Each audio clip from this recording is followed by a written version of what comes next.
So you submitted an offer on a house and now you're up against multiple offers.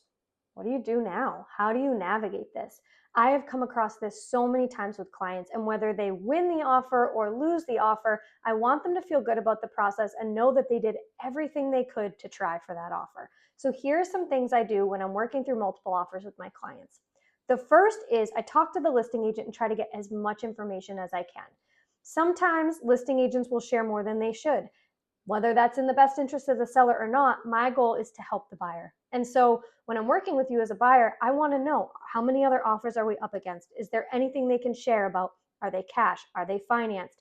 What other terms are important to the seller? It's not always price. So what is it for this seller? Is it timing? Is it contingencies? What can we do to make this a strong offer and prove to them that you're the right buyer for this house?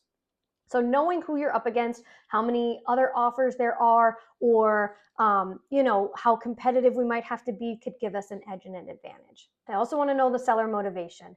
Knowing what's important to them can help you get the offer. And so many times it's something really small.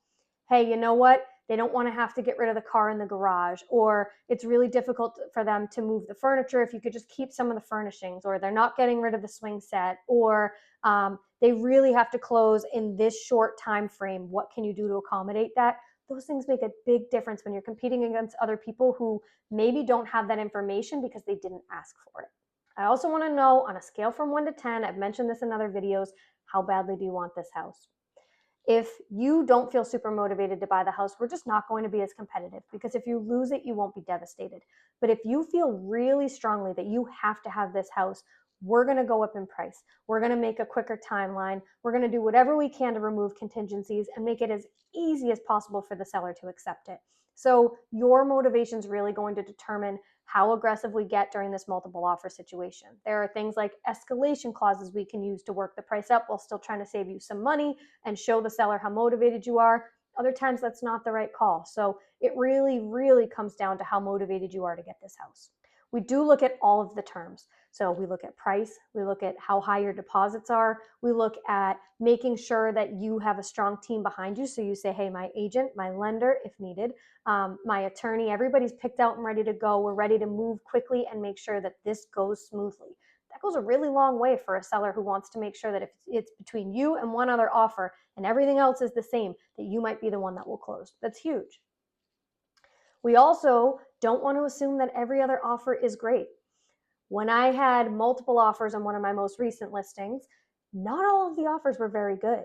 And so you can get multiple offers, but some might be under ask. And you might go back and tell everybody highest and best, and maybe somebody drops out, or maybe people stick where they already were. You may not have to go crazy in price or timing or anything to get the house. Multiple offers might just mean they're trying to see how much more they can squeeze out of you.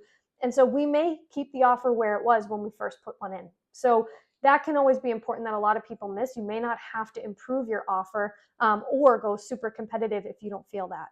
Another thing I do is follow up if we lose. So you're not always going to get every offer accepted. And sometimes someone's willing to pay way more than what you want for that house. And that's okay. If you're at, say, a 6 or a 7 on that 1 to 10 scale and you say, I'd really like this house, but if I don't get it, or if somebody pays $10,000, $20,000, $30,000 more than me, they can have it. I won't be devastated. I only wanted it at the price and the terms that I was comfortable with. I always follow up later and I say, listen, if anything falls apart, please let me know. And then a few weeks later, I'll check in with that listing agent again, like, hey, how are things going? Does it look like it's going to close? And I've had clients get offers accepted where the property didn't even go back on the market because they trusted us. They came back to us and they said, we really liked your clients. The offer just wasn't the best one at the time, but those other buyers walked away and now it's your client's turn. So don't freak out if you get in a multiple offer situation. It does happen a lot in our spring and our fall markets here on the Cape, but it's not the end of the world. We can work through it.